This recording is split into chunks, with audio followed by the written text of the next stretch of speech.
103 کا ترجمہ تفسیر پڑھنے سننے کی سعادت حاصل کریں گے۔ اعوذ باللہ من الشیطان الرجیم، بسم اللہ الرحمن الرحیم۔ قل هل ننبئکم بالاخسرین اعمالا، ترجمہ کنز العرفان، تم فرماؤ کیا میں تمہیں بتا دوں کہ سب سے زیادہ ناقص عمل والے کون ہیں۔ اس آیت کریمہ کا خلاصہ یہ ہے کہ کیا ہم تمہیں بتا دیں کہ وہ کون لوگ ہیں جنہوں نے عمل کرنے میں مشقتیں اٹھائیں اور یہ امید کرتے رہے کہ ان اعمال پر فضل و عطا سے نوازے جائیں گے، مگر اس کے برعکس وہ ہلاکت اور بربادی میں جا پڑے۔ اپنے طور پر تو نیک اور اچھے کام کرتے رہے، یہ سمجھ کر کہ ہمیں اللہ تعالیٰ کی بارگاہ سے نوازا جائے گا، مگر وہی یہ اس کا برعکس ہوا کہ ان کی ہلاکت اور بربادی میں وہ لوگ جا پڑے۔ حضرت عبداللہ بن عباس نے فرمایا وہ لوگ یعنی جو آیت کریمہ سے مراد ہیں وہ یہودی اور عیسائی ہیں، اور بعض مفسرین کرام نے کہا کہ وہ راہب لوگ ہیں جو گرجوں میں خلوت نشین رہتے تھے، اور علی المرتضیٰ شیر خدا نے فرمایا کہ یہ وہ لوگ ہیں جو خارجی ہیں، اور حقیقت میں سب ایک ہی مفہوم کی مختلف تعبیریں ہیں، کیونکہ اس میں ہر وہ شخص داخل ہے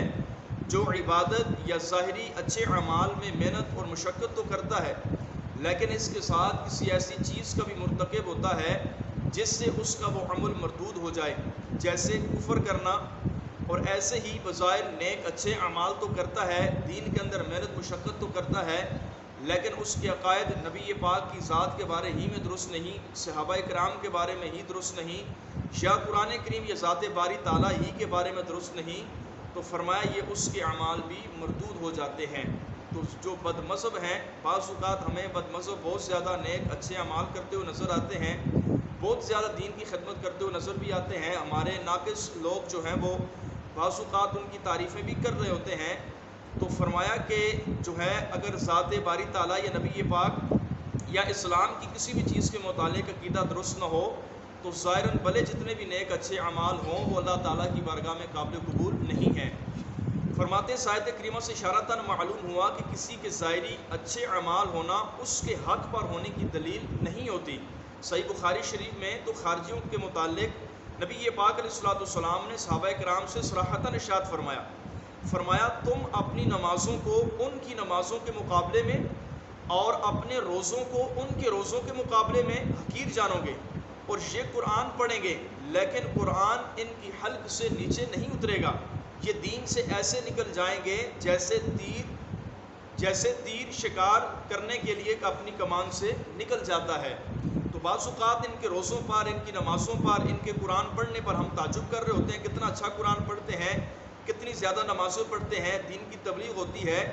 لیکن فرمایا کہ کسی کے ظاہری اچھے اعمال ہونا اس کے حق پر ہونے کی دلیل نہیں ہوتی۔ اور خارجیوں میں سب سے پہلا اور ان میں سب سے بدترین شخص وہ تھا جس نے نبی پاک علیہ الصلوۃ والسلام کی تقسیم پر اعتراض کر کے آپ کی شان میں گستاخی کی تھی، اور اس کے ساتھیوں کے بارے میں نبی پاک علیہ الصلوۃ والسلام نے فرمایا تھا کہ یہ دین سے ایسے نکل جائیں گے جیسے تیر شکار کرنے کے لیے اپنی کمان سے نکل جاتا ہے، اسی وجہ سے انہیں خارجی یعنی دین سے نکلے ہوئے لوگ کہا جاتا ہے۔ فرمایا یہ لوگ ظاہری طور پر تو بڑے عبادت گزار،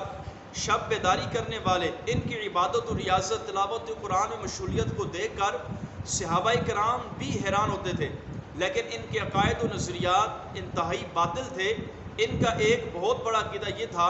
کہ جو گناہ کبیرہ کرے گا وہ مشرک ہو جائے گا، جو اس عقیدے کا مخالف ہے وہ بھی نعوذ باللہ مشرک ہو جائے گا، اور ان ظالموں نے حضرت علی المرتضیٰ شیر خدا رضی اللہ تعالیٰ عنہ کو بھی معاذ اللہ مشرک اقرار دیا تھا، اور آپ رضی اللہ تعالیٰ عنہ سے ان خارجیوں ہی نے جنگ کی تھی، اور صحابہ کرام اور ان کی تمام تر ظاہری عبادت و ریاضت، تقوی و طہارت رات بھر تلاوت قرآن کرنے کو خاطر میں نہ لائے، اور ان کے باطل عقائد کی وجہ سے ان کے ساتھ صحابہ کرام نے جنگ بھی کی اور ان کو قتل بھی کیا۔ اس سے معلوم ہوا کہ کسی کی لمبی اور ظاہری خشوع و خضوع سے بھرپور نماز، رقت انگیز جو ہے وہ دعائیں وغیرہ، اسی طرح درد بری آواز میں قرآن کریم کی تلاوت کرنا،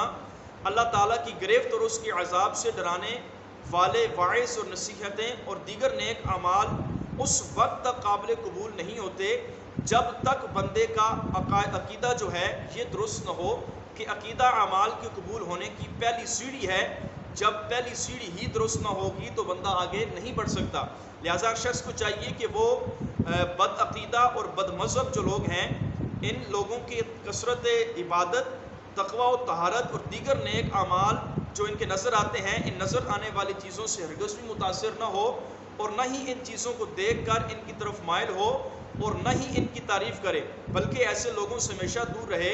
کہ اسی میں اس کی دنیا و آخرت کی بھلائی ہے. اللہ تعالیٰ جل جلالہ کی بارگاہ میں دعا ہے اللہ کریم بھی ہم سب کو بد مذہبوں کی صحبت سے دور فرمائے. آمین بجاہ النبی الکریم صلی اللہ تعالیٰ علیہ وآلہ وسلم.